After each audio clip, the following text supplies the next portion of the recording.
bring you an extraordinary tale, one filled with deep emotions and challenges we might not often encounter in our daily lives. It's a story about love, silence, and the restoration of what was lost in the rush of time. The Forgotten Grave tells how someone can be erased from everyone's memory, yet their spirit remains alive in the hearts of those who truly remember. Don't forget to subscribe and engage with the story, and share this video with your friends and loved ones so we can continue to support each other and share the stories that inspire us. The sky was an overcast blanket of gray as Layla stepped out of the car. A cold wind tugged at her coat, and dead leaves skittered across the gravel path like restless spirits. Before her stood the old cemetery, a forgotten patch of land nestled behind a decaying church, where time had erased names and nature had reclaimed stone. She hesitated at the rusted gate. The hinges let out a long, metallic groan as she pushed it open. It felt wrong to be there, yet something deep in her chest, a whisper from memory, or maybe something older, pulled her forward. Layla had never known her grandmother. Her name was rarely spoken at home, always mentioned with sadness, always followed by silence. But last week, while going through boxes in her father's basement, Layla found an old photograph, a woman standing near a grave, her face shadowed, but her eyes piercing. On the back, it read only, "Find her." The path through the cemetery was overgrown, stones jutting out like bones from the earth. Some were marked by time, others by vandalism, and many not at all. No names, no dates, just stone and silence. Layla's fingers brushed along one such grave. It was covered in thick moss, barely recognizable as a marker. But the moment she touched it, a strange chill crept up her spine. Not from the wind, but from within. She looked around. There was no one. No sound but the wind and the crows watching from the trees. Her phone buzzed, pulling her back to reality. A message from her father. "Where are you?" She didn't reply. Instead, she knelt beside the nameless grave, brushing away the moss with trembling hands. There was no writing beneath, no cross, no clue, but her heart pounded faster, as if it knew. And then she heard it, a whisper, faint, like a breeze shaped into words. "Remember me." Layla gasped and turned sharply, but no one was there. The grave remained silent, but Layla wasn't sure she was alone anymore. The wind had stilled. The cemetery, once alive with rustling leaves and distant birds, had fallen eerily quiet, as if the world was holding its breath. Layla stared at the grave, her knees damp from the earth. Her fingers, now green from moss, trembled slightly. She wasn't afraid exactly. Not yet. It was more like standing on the edge of something ancient, forgotten, waiting. She glanced around again, scanning the crooked tombstones and twisted trees. No one, but the feeling lingered, a strange presence, like eyes watching from behind the veil of reality. She pulled out her phone, turned on the flashlight, and aimed it at the headstone. Still nothing. Just smooth, blank stone. No name, no date, no symbol. she whispered under her breath. Why are you the only one without a name? The wind picked up again, as if responding. The trees creaked, and far off a crow cried. Layla stood slowly, brushing the dirt from her jeans. Who are you? She asked, not expecting an answer. But the question hung in the air, and something about this grave, its placement, its silence, told her it had been forgotten on purpose. She looked around at the surrounding tombstones. All were cracked or weathered, but each one bore a name, a year, a trace of someone once remembered. Only this one was blank. She stepped back, noticing something odd. The grave didn't align with the rest. It faced a different direction, slightly off, almost like it had been hidden or buried in haste. A chill ran through her again. Did someone try to erase you? She whispered. A gust of wind blew past her, and with it, the faintest sound, a low, sad hum. It was impossible to place. Not quite a voice, not quite a breeze, but it made her heart sink. She took a picture of the grave, planning to look into cemetery records later. Maybe there was something, anything, that could tell her who was buried here. As she turned to leave, her foot caught on something buried in the grass beside the grave. She knelt and uncovered what looked like a broken piece of stone, a shard of marble, maybe once part of a headstone. On its edge, just one word was still visible, carved in an elegant, trembling script. Zara. Layla stared. Zara. That night, the name echoed in her mind, and in her dreams, the woman with the sorrowful eyes returned, standing beside a grave, whispering again, "Remember me." The dream clung to her like fog as she awoke, eyes wide, heart pounding. The woman had been clearer this time. Long dark hair, a worn dress, hands clasped together as if in prayer. And her voice, soft, pleading, laced with something deeper than sorrow. "Remember me." Layla sat up in bed, gripping the sheets. The name Zara burned in her mind. It was more than coincidence. That grave, the whisper, the shard of stone, they were connected. But how? She pulled out the photo she had found in her father's basement. Turning it over once more, she studied the handwriting. Find her. The script was the same style, delicate, feminine, almost like the writing on the broken headstone. Zara. Who was she? By mid-morning, Layla was back at the cemetery, drawn like a thread being pulled. This time, she came prepared, gloves, a small brush, her notebook, and a heavy flashlight. The air was colder, the sky darker. Clouds had gathered above like watching eyes. The grave hadn't moved, but something felt different. The space around it was heavier somehow.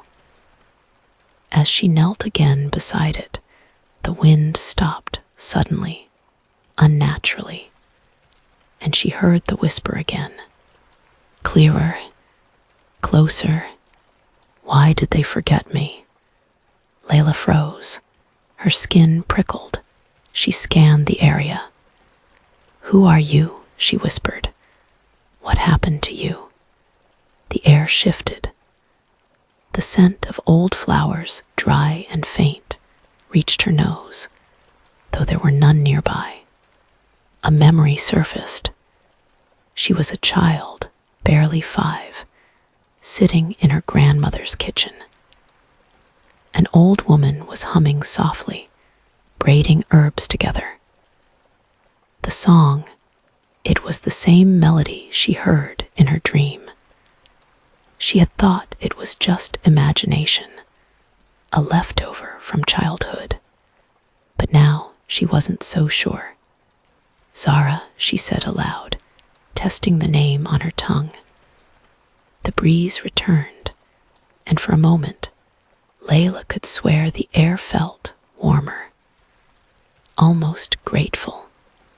She reached into her bag and pulled out her notebook. She began to sketch the shape of the grave, the surrounding area, noting every detail, the angle, the nearby stones, even the birds perched silently on a bare branch overhead. As she wrote, the whispers softened, like a lullaby meant for someone who had waited too long to be heard. She left a single flower, white, picked from her mother's garden at the base of the stone, and whispered back, "I won't forget you." For the first time since she stepped into that graveyard, she felt no fear, only a strange, heavy sadness, and the beginning of something bigger. The dreams returned, stronger this time. Layla was no longer watching the woman from a distance. She was standing with her. The grave was before them, the same nameless stone, only now it pulsed with a soft, ghostly light. The woman, Zara, she was sure of it now, turned to her slowly, her eyes filled with both gratitude and grief. "You heard me," Zara whispered. Layla tried to speak, to ask who she was, what happened to her, but no sound came from her lips. Zara reached out, fingers brushing Layla's cheek. Her touch was neither cold nor warm. It felt like memory. "Don't let them forget again." Then came a flash of light, blinding, and Layla woke with a sharp gasp. It was 3:07 a.m. Her room was quiet, too quiet. Even the city outside had gone still, as if holding back some unseen presence. She got out of bed and went to her desk, where she kept the broken shard of Zara's headstone. It hadn't changed, but looking at it now felt different, like it meant something. A clue, a cry, a puzzle. She flipped through her notebook, rereading her notes. Something about the dreams was becoming clearer. They weren't just dreams. They were memories, but not hers. The next morning, Layla went to visit her grandfather, a man of few words, now fading into silence with age. He sat on the porch, wrapped in a blanket, staring out at nothing. But when she mentioned Zara's name, something flickered in his eyes. "Zara," she said gently, kneeling beside him. Who was she? His eyes narrowed. His lips trembled, but he didn't speak. Layla placed the photo on his lap, the one with the handwriting. "Find her." He stared at it for a long time, and then, almost inaudibly, he muttered, "She wasn't supposed to be remembered." Layla's breath caught in her throat. "Why?" she asked, her voice barely above a whisper. But his eyes had already glazed over, drifting back into the fog of age and regret. That night, the dream returned again. But this time, Zara was crying. She stood not at her grave, but in a field of light, surrounded by shadows with no faces. She was shouting, her voice breaking, but the shadows only turned away. They erased me, she cried, because I chose to love. Then she looked at Layla, eyes burning with something more than sadness now. Will you remember for me? Layla nodded and woke with tears on her cheeks. The next morning, Layla couldn't shake the dream. Zara's voice lingered in her ears like an echo refusing to fade. Because I chose to love. That sentence wrapped around her heart like ivy, twisting, pulling. She needed answers, and she knew exactly where to look. Her grandparents' house was old, half forgotten like the stories it held. Her father had locked most of the upstairs rooms after her grandmother's passing, but the attic, dusty, cluttered, and silent, remained untouched. It was a museum of time, filled with sealed boxes, yellowed papers, and forgotten relics. Layla pulled the attic ladder down, each creak echoing like footsteps above. The dust danced in the shafts of light cutting through the narrow window, and the air smelled of cedar and faded perfume. She searched box after box, photos, letters, linens, until, at the bottom of a wooden chest lined with blue velvet, she found it. A journal bound in cracked leather, initials embossed on the cover. C.A. Zara Almancer. Her fingers trembled as she opened the cover. The first page held a dedication, written in careful, flowing script.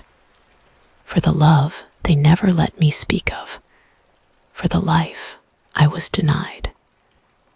If no one remembers me, let these pages whisper my truth. Layla sat down, cross-legged, and began to read. Zara's words were alive. Each page was a confession, a memory, a wound still bleeding in ink. She wrote of a man named Elias, kind, gentle, not of her culture, not of her family's choosing. A love both pure and forbidden. They met in secret, exchanged poetry and laughter beneath moonlit trees. But when her family found out, everything shattered. They gave her an ultimatum: leave him or leave the family. She chose love, and for that she was erased. The entries grew darker: loneliness, exile, a quiet wedding with no family, nights filled with silence and longing. And then loss. Elias died in an accident 2 years later. Zara, broken and alone, was never welcomed back.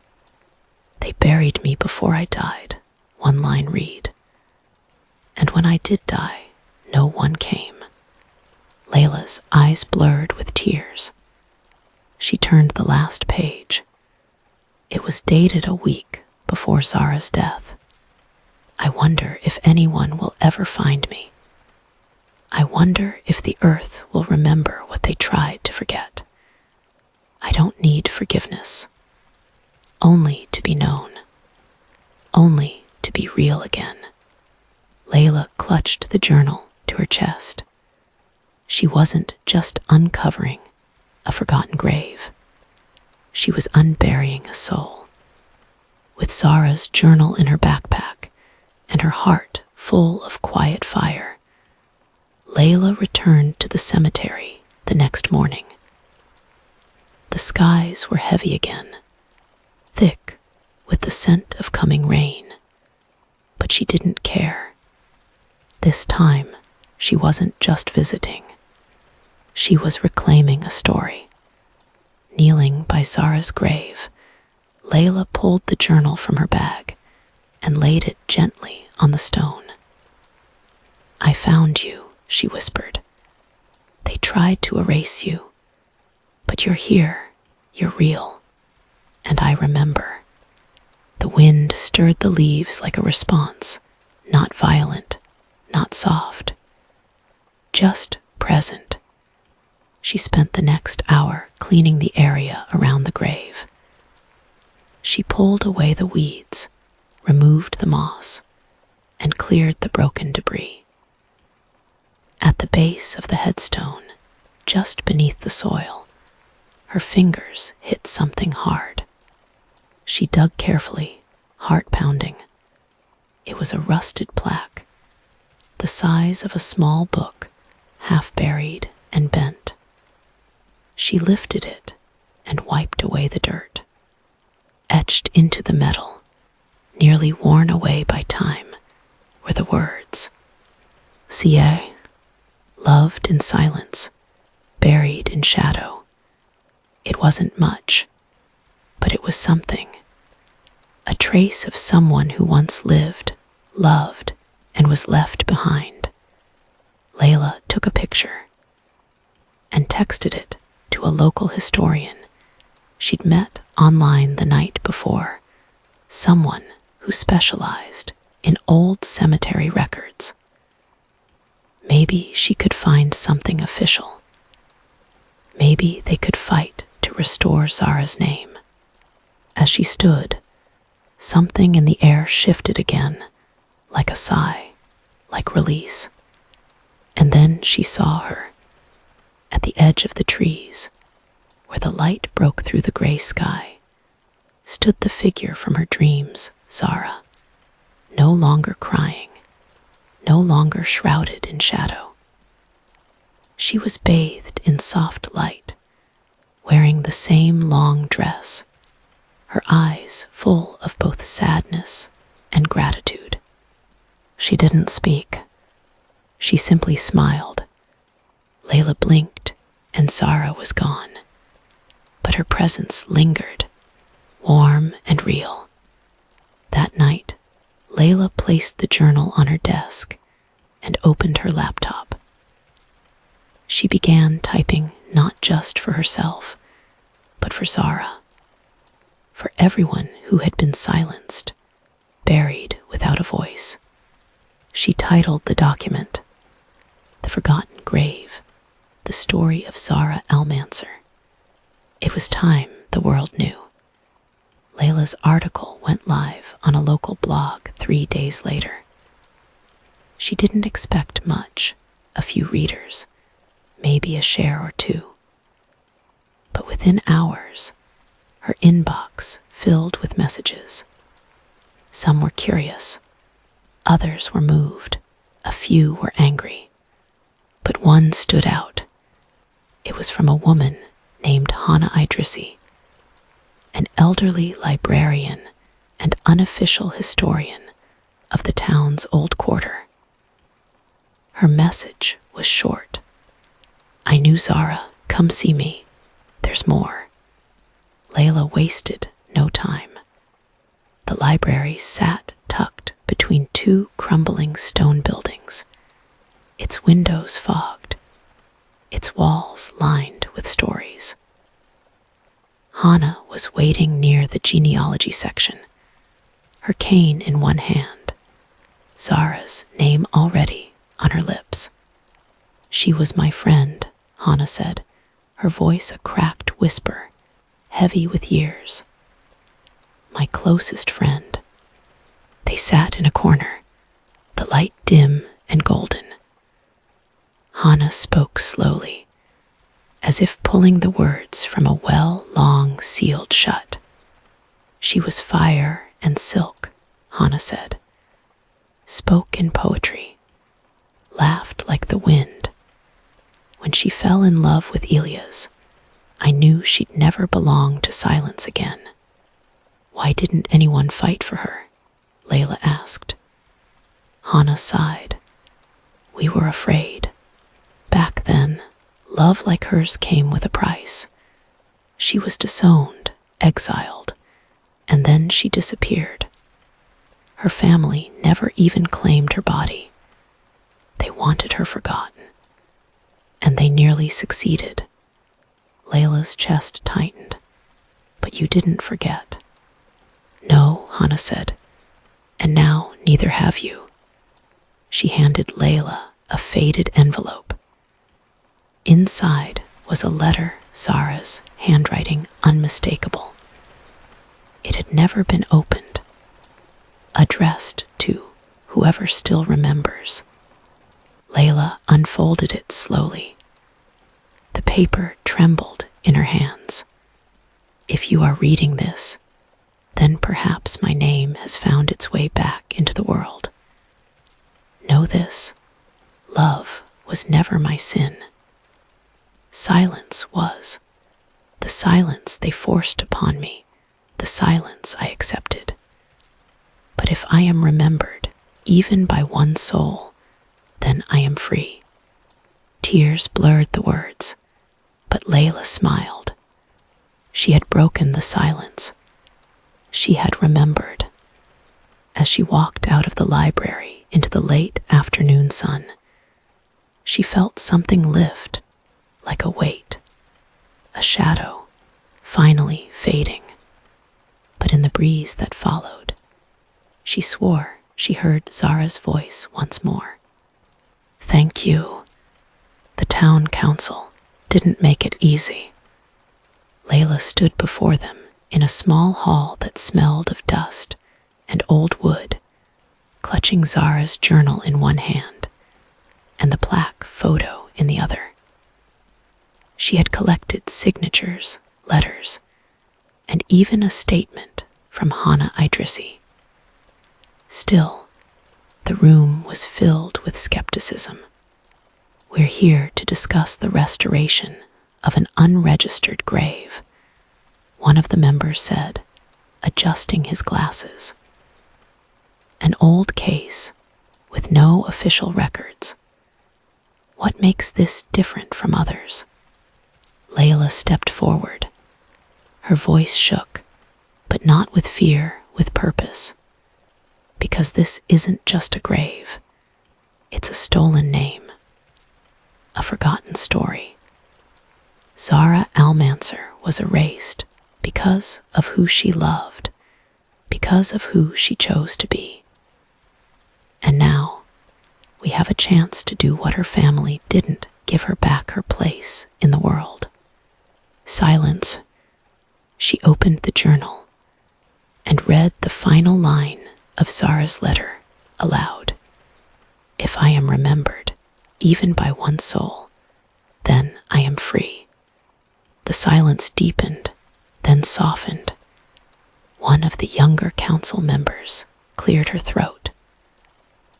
I move to approve the restoration and marking of Zara Almancer's grave. A pause, then a second, and slowly a unanimous vote. Approved.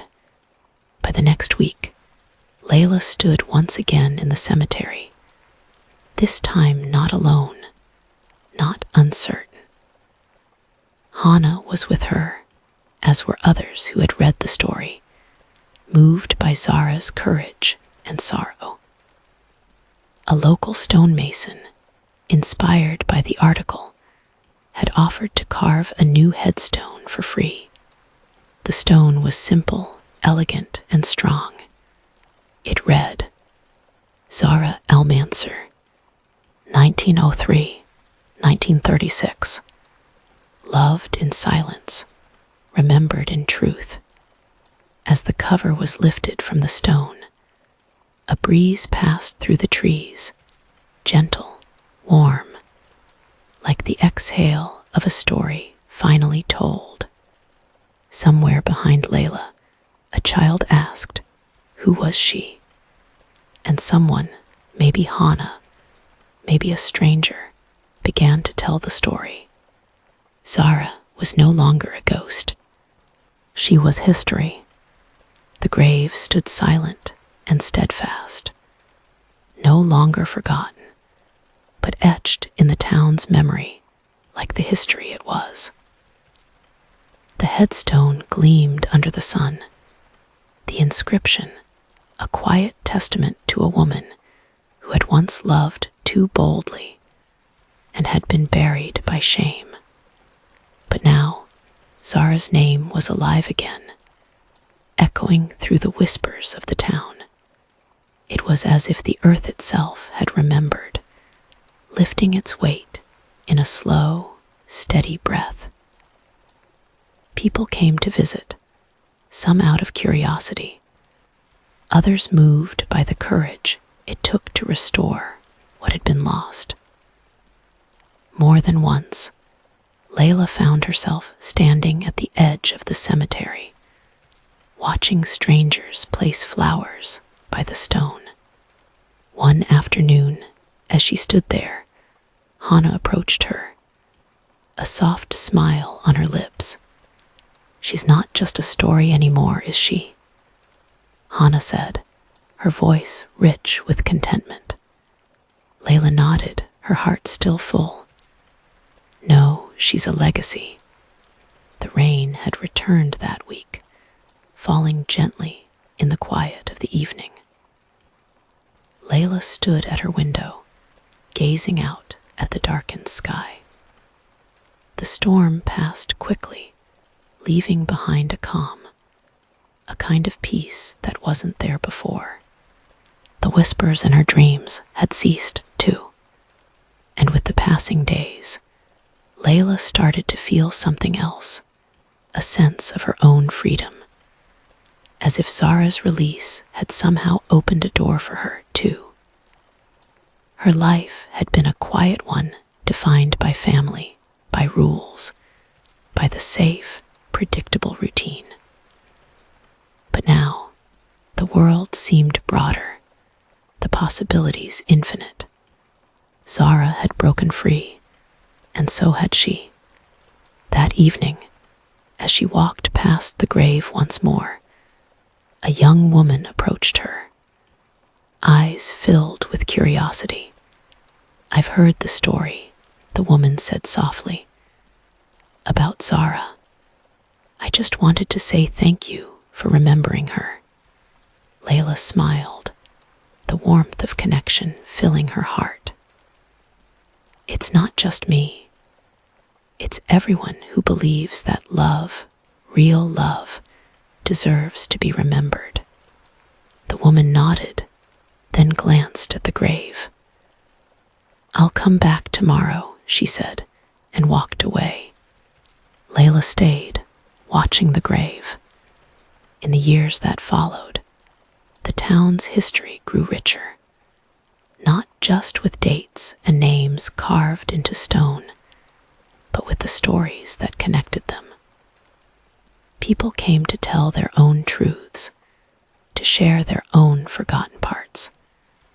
And slowly, the town transformed into a place where silence no longer reigned. As for Zara, she was no longer just a name. She was the heartbeat of a story, of a change that rippled through every life that touched hers. Years passed, and the small town that once turned its back on a forgotten love grew into something unexpected. A place where stories, both old and new, were shared openly. The cemetery became a quiet symbol of that transformation, its grounds marked with the names of those who had lived and loved, who had fought to be remembered. Layla often visited Zara's grave, now a well-known landmark, though she never felt the need to speak to the stone. She had already done that in her heart. And every time she stood there, the weight of the past seemed a little lighter. But it wasn't until one crisp autumn afternoon that something else, something final, happened. Layla had just finished a walk through the cemetery when she spotted an old woman at the foot of of Zara's grave. Her back was hunched, her face lined with age, but there was a softness to her, a familiarity Layla couldn't place. The woman looked up and caught Layla's gaze. "I've been waiting," she said, her voice gentle but certain. "I'm sorry it took me so long." The words struck Layla deep in her chest. Something about the woman's eyes made her pause, her breath catching. "Who are you?" Layla asked. The woman's lips quirked into a smile. As if there were a secret she was finally ready to share. She stepped closer, revealing the worn edges of a photograph she held in her hand. It was Zara, but there was more. In the corner of the photo was a man, young and handsome, his arm wrapped around Zara's shoulders. "It was me," the woman said softly. "I was the one she loved." Layla's heart stopped for a moment. "You," Layla began, her voice shaking with disbelief. "You're Elia's." The woman nodded. "I'm Elia's mother, the one who kept Zara's name in her heart, even when the world tried to erase it. She was my daughter-in-law, you know. The world never accepted her, but she was always family to me." Tears welled up in Layla's eyes. She had heard so much about Zara's love for Elias, but to meet someone who had known them both, who had loved her like that, was something she hadn't expected. "I couldn't protect her then," Elias' mother said, a sorrowful look in her eyes. "But I can protect her now. I can finally honor her and make sure her story is told." Layla nodded, overcome with emotion. She had always felt that Zara's story had been hers to tell, but now it was clear that the love they shared was bigger than any one person. Together, they would keep Zara's name alive. As the woman left, her steps slow but sure, Layla stood by the grave once more, the wind picking up around her. Zara's story was no longer just a chapter in a forgotten history. It was the legacy of a love that had transcended time, a love that had been held in the heart of a mother, waiting to be heard. And now, with Zara's grave no longer a symbol of loss, but of remembrance, Layla knew that no one would ever forget. The story had come full circle. At the end of this story, we realize that love and silence can never be easily erased, and that everyone has a story that deserves to be told. There will be no death for our memories as long as we continue to revive and share them with others. If this story has touched or inspired you, remember that our lives are full of opportunities to write new stories. So let's make the most of every moment. If you enjoyed this story, don't forget to share it with those you care about, and let it be a source of inspiration for anyone in need of hope.